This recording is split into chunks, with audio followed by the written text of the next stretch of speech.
fallu en fait que l'on fasse ça à ma fille pour qu'il y ait des choses qui bougent. Donc du coup, que justice soit faite et que son nom résonne dans tous les cœurs des gens. Des familles, des pancartes et beaucoup d'émotions aujourd'hui dans les rues de Papeete. Près de 200 personnes se sont rassemblées à l'appel de l'association Tefetii un an après la mort de la petite Hayden pour réclamer davantage de protection pour les enfants du Fénois. Suspense jusqu'au dernier coup de rame cet après-midi sur la Tahoe Race. Longtemps indécise, la course a offert un final spectaculaire entre la Pointe Vénus et la passe de Taoné avant la victoire de Charles Tainouri.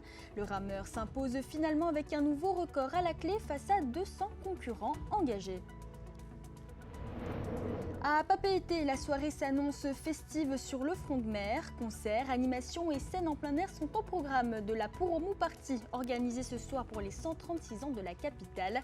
Nous rejoindrons en fin d'édition notre journaliste Nicolas Pérez pour avoir un avant-goût de cette soirée.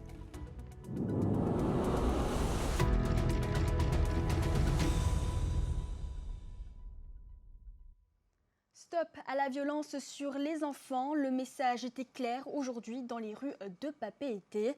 Un an après la mort de la petite Hayden, près de 200 personnes ont manifesté pour demander des comptes et surtout des actions concrètes pour mieux protéger les enfants du Fénois. C'est un reportage de Tauhiti Tonio Moussan et Heiroa Tuahu. Le cortège quitte Whareute, presque en silence et muni de dessins d'enfants en guise de pancarte. Habillés en blanc, comme s'ils portaient tous ensemble le deuil de la petite Hayden, décédée le 20 mai 2025, des suites de graves maltraitances de sa famille d'accueil. Après un an, je pensais que tout le monde avait oublié en fait, mais non. Et c'est vraiment émouvant quand je vois toutes les personnes qui arrivent. Elle avait que 7 ans. Et jusqu'aujourd'hui, j'essaie de comprendre pourquoi on a fait ça. Mais je reste toujours sans réponse. Tout ce que je demande, c'est des réponses en fait à toutes mes questions et que justice soit faite pour ma fille. C'est tout ça. Obtenir des réponses, c'est aussi ce qui animait parents, associations et personnalités venues soutenir cette cause. En Polynésie, il y aurait environ 2500 enfants mineurs sous assistance éducative, donc retirés de leur famille pour être placés. Beaucoup sont heureusement en sécurité. Le cas de la petite Hayden reste une exception, mais une exception que personne ne souhaite revivre. Mais ça arrive que parfois on perd ses moyens, mais ce n'est pas pour autant que notre stress doit se traduire en violence envers l'enfant. Et puis si ça le fait, à un moment donné, c'est de prendre conscience qu'on l'a fait et d'essayer de réparer. Ce qui existait à l'époque et qui était accepté ne l'est plus aujourd'hui parce qu'on peut faire autrement. Par exemple, communiquer, parler, expliquer. Mais il faut de la patience, et il faut être formé, il faut savoir comment le faire. Et moi, je trouve que c'est une solution d'avenir, c'est l'aide à la parentalité. Imaginez qu'il y ait un programme pour que les jeunes parents ou les futurs parents, papa et maman, on les mette devant leurs responsabilités. Beaucoup et toujours beaucoup d'amour et de bienveillance d'abord. Pour l'association Tefetii, la protection de nos enfants doit être une cause nationale, au même titre que les autres violences ancrées dans nos foyers. Les marcheurs sont allés jusque devant le Haut-Commissariat où ils ont fait un sitting. Que la protection de l'enfance devienne vraiment un sujet prioritaire et pas secondaire et que les mêmes moyens humains et financiers et en termes d'énergie soient aussi accordés à la protection de l'enfance au même titre que les grands fléaux qui frappent notre société. Une marche qui souhaite sensibiliser au-delà de la violence sur les enfants, mais aussi mobiliser les Polynésiens contre la violence sur les personnes vulnérables et les animaux. La mobilisation s'est poursuivie jusque dans les îles. Aux Marquises, plusieurs familles, associations locales et représentants de la commune se sont réunis à Nukuhiva à l'appel de l'association Tefetii. Tous ont souhaité rappeler l'importance de protéger les enfants et de lutter contre toutes les formes de violence. Même émotion à Moorea où une trentaine de personnes ont marché entre le temple protestant de Maharepa et le terrain de football de la commune. Un moment de recueillement et de sensibilisation. Parlons sport à présent avec l'une des courses les plus attendues de la saison de Va'a et que vous avez pu suivre en direct sur nos antennes. 202 rameurs étaient au départ cet après-midi de la Tahoe Race sur le parcours mythique de la côte Est.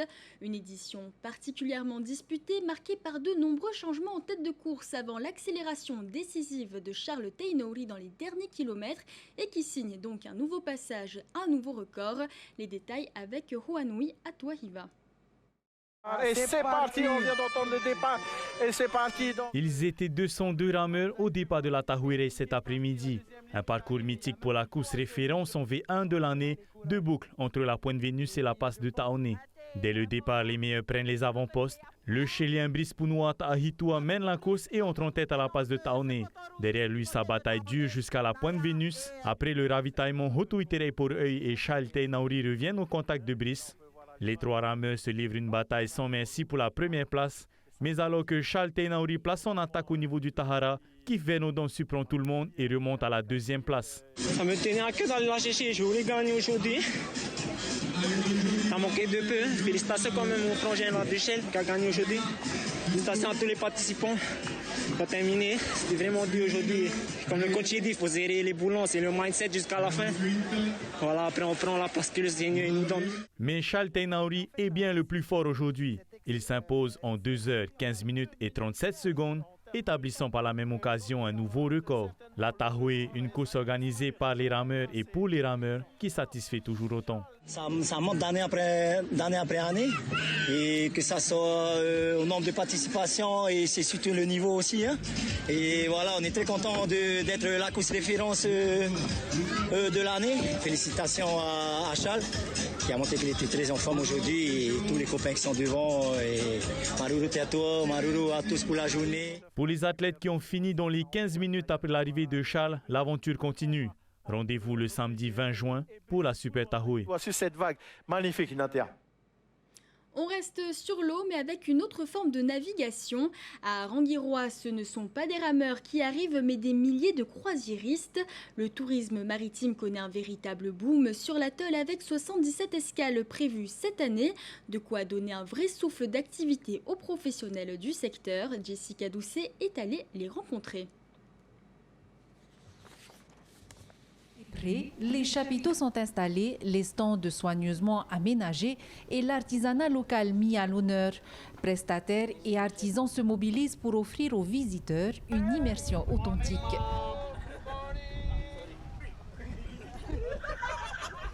Sur le ponton, les possibilités se multiplient encore. Excursions, balades, activités nautiques, chacun peut composer sa journée selon ses envies. C'est des clients en plus, hein. Enfin, ils viennent en croisière, ils viennent visiter notre lagon, surtout les sites qu'on a proposés, le lagon bleu, l'île au Récif. Et actuellement, ce matin même, il y a l'aquarium qu'on propose. Qu'est-ce que les gens demandent le plus quand ils viennent à Rangiroa? La plongée. À Sicile, il y a à peu près 12 prestataires, hein, en gros, qui proposent le même site. Vous arrivez à bien tourner? Oui, on arrive à bien tourner. Du côté des artisans, les mamas présentent fièrement leurs créations, colliers de coquillages, objets faits main, autant de produits qui séduisent les touristes. Nous avons un peu de tout comme bateau. Il y a les petits et puis il y a des plus gros. Quand les gros bateaux viennent, ça marche. Et puis quand nous avons des plus petits, c'est un peu plus compliqué. C'est donc à nous de forcer un petit peu la vente pour écouler nos produits. Avec ces escales qui se succèdent, Rangiroa confirme son attractivité, une opportunité précieuse pour l'économie de l'atoll, porté par l'accueil et le savoir-faire de ses habitants. Direction maintenant le lycée d'Uturoa à Reiatea. Depuis 4 ans, le programme Healthy Class accompagne les élèves de seconde autour du bien-être physique, mental et alimentaire pour les aider à mieux réussir leur scolarité. Et cette semaine, les lycéens ont mis les produits du Fénois à l'honneur à travers un concours de recettes en vidéo. Regardez. 2 catégories étaient en compétition, celle des élèves avec 14 participants et celle des familles, soit 10 participants. Le défi, réaliser une vidéo d'1 minute maximum autour d'une recette réalisée à la maison et élaborée à partir de produits locaux. Pot et revisité, mi-cuit de thon ou encore tartare, les créations ont impressionné un jury composé de chefs escoffiers, d'hôteliers et de restaurateurs. Il y a beaucoup de recettes qui sortent du lot. Après, ça dépend des coups de cœur, les envies de chacun. Mais je pense que déjà, les ensembles des élèves ont gagné, parce que ce n'est pas évident de se présenter à un concours, surtout qu'ils ne sont pas du métier. Ce qu'on notait aussi, c'est utiliser un maximum les produits locaux. Et après, suivant comme ils mettaient en scène leurs recettes, qui étaient la plupart très originales. Cette année encore, les élèves ont rivalisé d'imagination pour proposer des recettes originales, mêlant tradition polynésienne et touches plus modernes.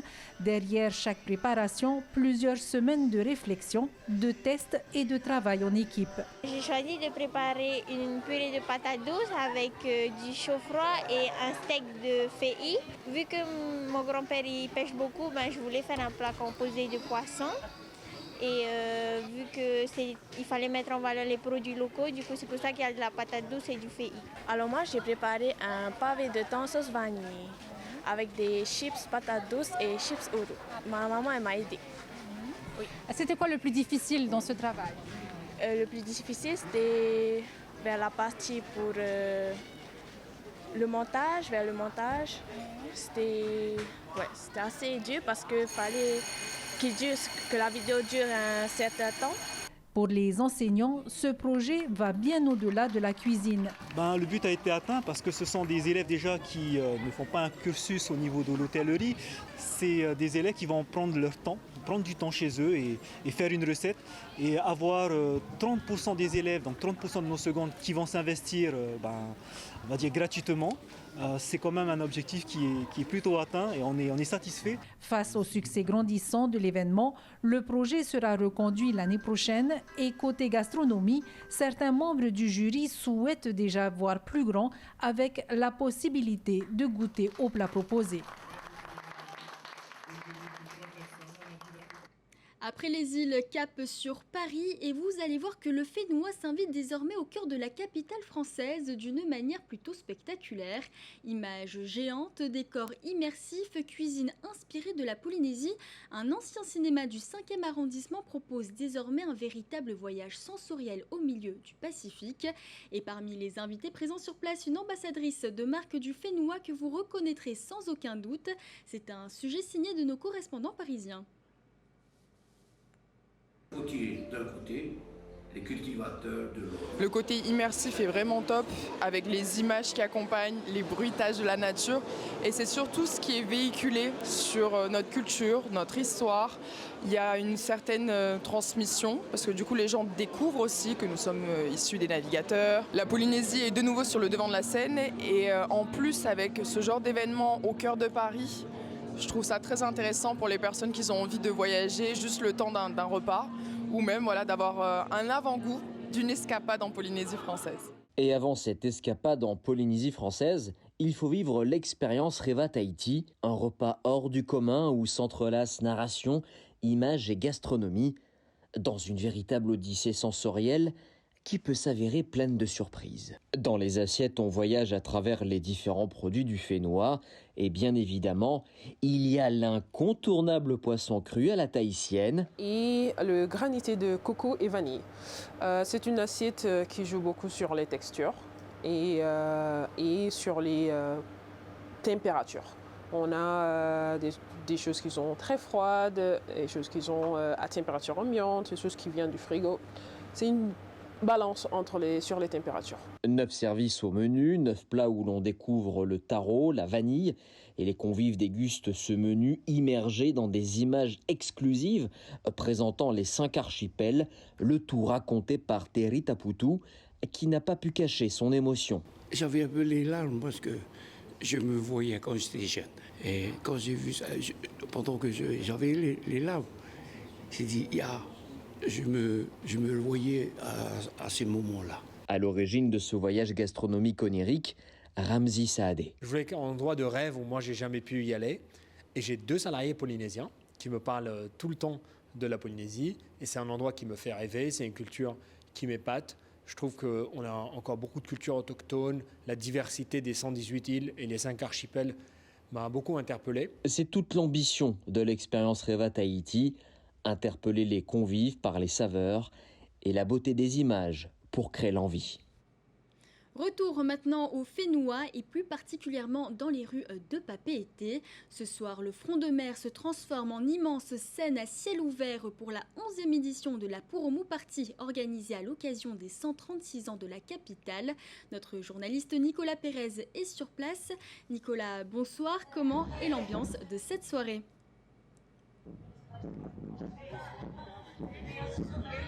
C'est à quelques semaines de la fête de la musique. On s'y croirait tellement en fait. 4 scènes ont été installées du boulevard du parc de Bougainville, la place Jacques Chirac, au niveau du rétro, le fameux bar été derrière moi ici devant le nouveau terminal de Choisière et enfin vers la base marine. Donc 4 scènes où une dizaine d'artistes en fait vont se produire durant toute la soirée. Alors une soirée en fait où vous voyez derrière moi en fait le public a répondu encore une fois, 11e édition. On voit que le public s'est adapté en fait à cette fête vraiment populaire. Durant toute l'après-midi, les enfants, les familles sont venus profiter en fait de ce boulevard en front de mer.